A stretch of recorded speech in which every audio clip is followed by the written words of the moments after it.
Greetings, fellow Empyreans. I am Ashtarothi, and I just wanted to quickly come in and break down some of the industry changes, what happened yesterday, what's coming on, more importantly, focusing on what it means for you, especially as somebody who may not necessarily be building capital components or doing the highest end stuff.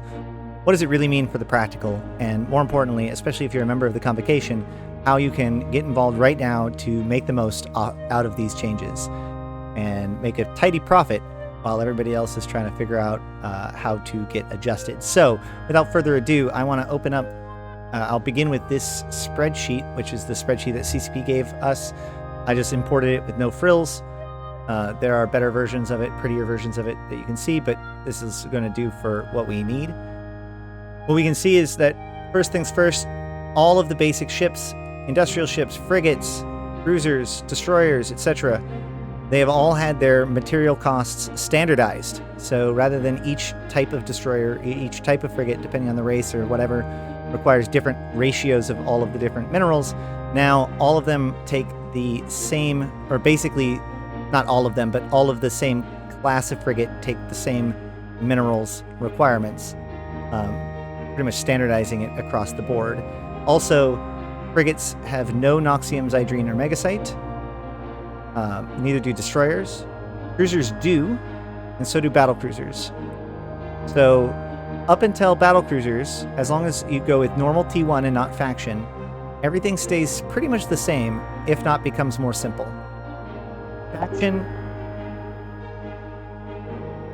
Faction is a bit more complicated, but we're not going to worry about that right now. What I do want to talk about is the thing that has everybody's attention, which is the new reactions, and in particular what it means for us.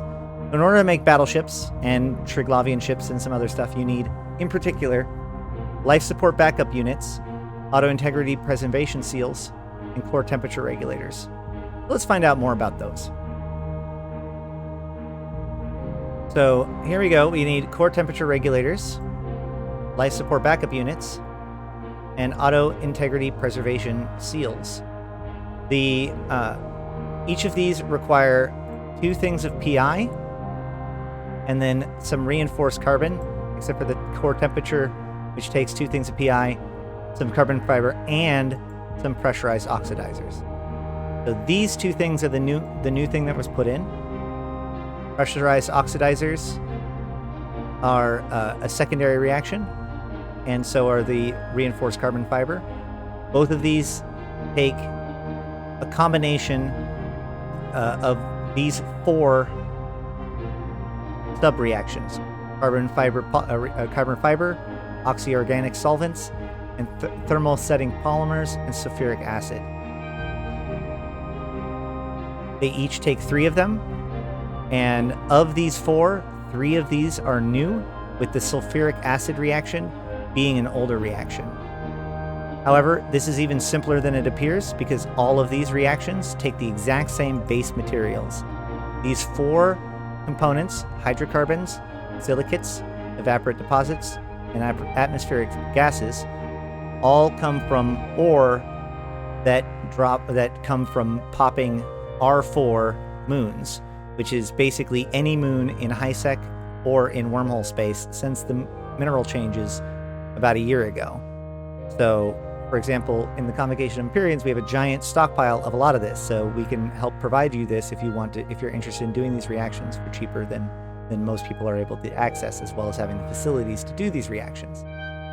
So, you get these 4 components, and then any 2 of these 2 components, plus 1 of the fuel blocks, either hydrogen for this one, oxygen, or nitrogen, and that will provide this first level reaction. And then once that's done, you take the results of that and you use it in these reactions, which don't take fuel blocks, or more like standard industry job slots. And that's how you get these 2 reinforced carbon fiber and pressurized oxidizers. And then, of course, those are combined with some PI, produce the core temperature regulator, the life support backup unit, and the auto integrity preservation seal, which are what's going to be required to build battleships, and as well as faction Triglavian ships for the foreseeable future. There's a lot more to this change besides just this, and obviously faction is a lot more complicated, or even more complicated than this, but I just wanted to keep it simple and help people understand. If you're in the convocation, if you're interested in getting involved in this, we have all the facilities to get the most out of this change. These formulas didn't exist earlier this week, which means the stuff that comes from them also didn't exist, and they will need to exist within the next couple of weeks by the time this change happens, and battleships will still need to be built. You cannot do these reactions in high sec, and so you would have to have a low sec, a null sec, or a wormhole facility to do that. That about covers everything that's basic for subcapital T1 basic industry and how it affects you with this change so far. When there's further updates, I will make sure to update you either in our Discord, on Twitter, or through further videos. If you like this, please subscribe and like and all that stuff. Let me know, and I will keep cranking these out. Thanks.